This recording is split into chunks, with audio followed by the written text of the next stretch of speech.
Ebenezer, I have to ask. This outfit. You were presenting in a lab coat with sneakers. Are you trying to make a statement, or are you just on the run from something? Dr. Dicko, it's called comfort and confidence. The way I see it, I'm here to present knowledge, not win a fashion contest. If my sneakers help me think faster, then they've done their job. I get it, but is this your I'm a genius, so I don't need to look like one look? Exactly. Who said that wisdom needs a tie and polished shoes? My brilliance comes from within, no need for external validation. And besides, I'm pretty sure these sneakers will help me think through all my medical facts faster. It's science. You know, Ebenezer, I have to admit, I don't get you. The rest of us are running around like chickens with our heads cut off, and you? You're as calm as a monk in a hammock. What's your secret? It's simple, David. I stopped complaining. The more I complained, the more I felt like I was just adding fuel to the fire. I started thinking, what can I control here? And the answer is always my attitude. Wait, you're telling me you don't complain about the professors, the assignments, or the insane amount of work? You've got a magical superpower or something? I wouldn't call it magic, just mental hygiene. Complaining is like mental junk food, tastes good for a second, but it leaves you feeling miserable. Instead, I focus on what I can control, like how I approach my studies. The rest is just noise. So, you don't take your thoughts seriously, huh? Like when you're worried about something, you just brush it off? Oh, I don't brush them off, I just put them in their place. If I have a thought like I'm not good enough, I remind myself, okay, maybe not yet, but I'm learning and improving every day. It's about not letting your thoughts boss you around. They're just thoughts, not facts. So, you're like a bouncer for your brain.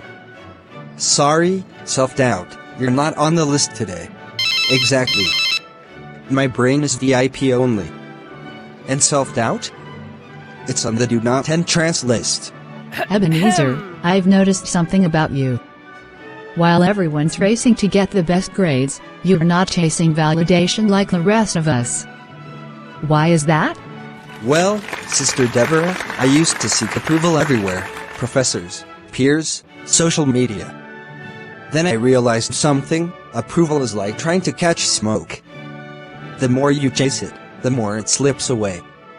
So I just stopped running and started listening to my own instincts. If I get a good grade, great. If I don't, I'll learn from it. That's life. So you're telling me you don't care if people think you're the smartest? Exactly. I care about being the best version of me. Smart is great, but being at peace with who I am? Priceless. You're a mystery to me, Ebenezer. You don't stress about grades, don't care about impressing others, and yet you're always so calm. How do you do it? I just stopped worrying about myself all the time, Headmaster. I realized everyone else is also obsessed with themselves. When I stopped worrying about how I looked or whether I was keeping up with everyone else, I found more room in my head for other people's problems. I started helping out, and it felt like a weight lifted off my shoulders. So helping others help you, not just them? Exactly. It's the ultimate life hack. Focus on what you can give, not what you can get. Suddenly, life gets a whole lot less stressful. I've watched you handle these grueling exams like it's a walk in the park. What's your secret? You're looking at it, Mr. Ben. It's called accepting your flaws. I'm not perfect, and that's okay. I'm not going to ace every test, but when I mess up, I learn from it. I don't call it failure, I call it data collection. Data collection? That's your excuse for procrastination, isn't it? Hey, even procrastination is a valuable data point. It tells me I need to nap before I get to work. I've noticed you've been eating a lot of greens lately. What's going on, Ebenezer? Are you trying to impress someone? No, Dad, I just realized that the junk I was eating wasn't just bad for my body. It was bad for my brain, too. After a study binge fueled by chips and soda, I'd feel sluggish and stressed. Now I eat foods that help me think clearly. Turns out, you're what you eat, literally.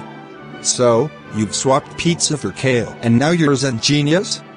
Pretty much. My brain's running on vegetables and water now, and it's never been happier. How do you stay so calm with all the pressure, Ebenezer?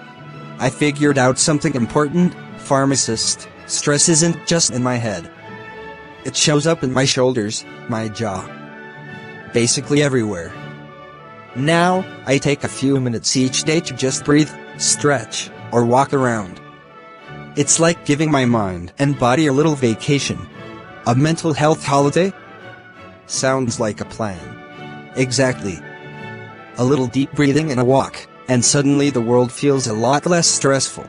I don't know how you do it, Ebenezer. I'm always stressing about everything.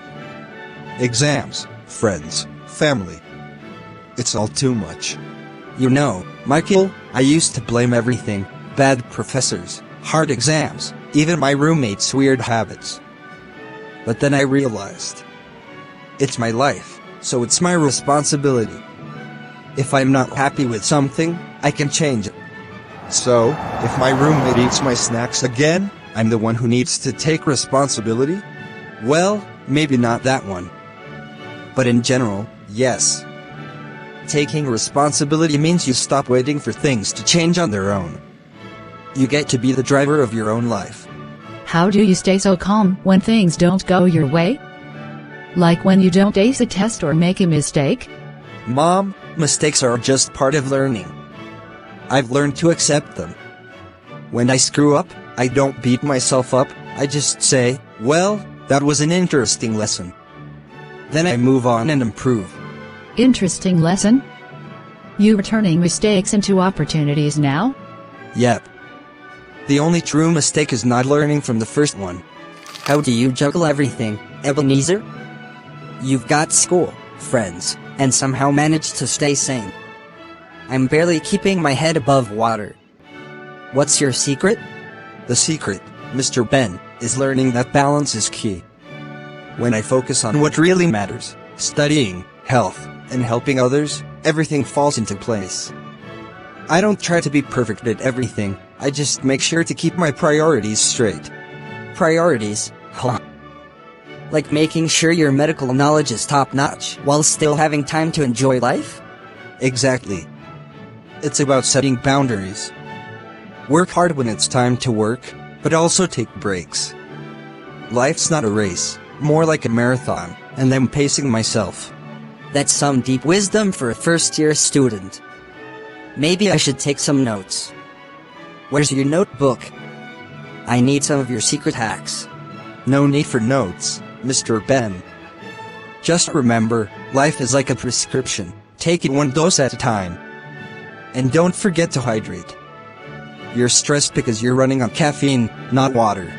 Ebenezer, I have to admit, when you started here, I thought you were a bit too relaxed for university life. But now, I see a calm confidence in you. What's your takeaway from this year? I think the biggest lesson is that peace doesn't come from avoiding stress, but from learning how to manage it. I focused on things that bring me joy, took responsibility for my own actions, and let go of the unnecessary.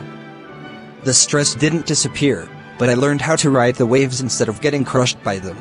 So, you're telling me your secret isn't superhuman intelligence, but superhuman calm? Pretty much. And maybe a little bit of superhuman snack choices. Trust me, green smoothies go a long way in keeping the mind sharp. I'll take that advice, Ebenezer. You're teaching us all a valuable lesson about balance, and I think you might just be the calmest student I've ever met. Well, if you ever need tips on how to handle a stressful headmaster's meeting, just give me a call. I promise, I've got a Zen solution for that too. Next episode is coming up next Wednesday. Don't forget to subscribe, like and share for more.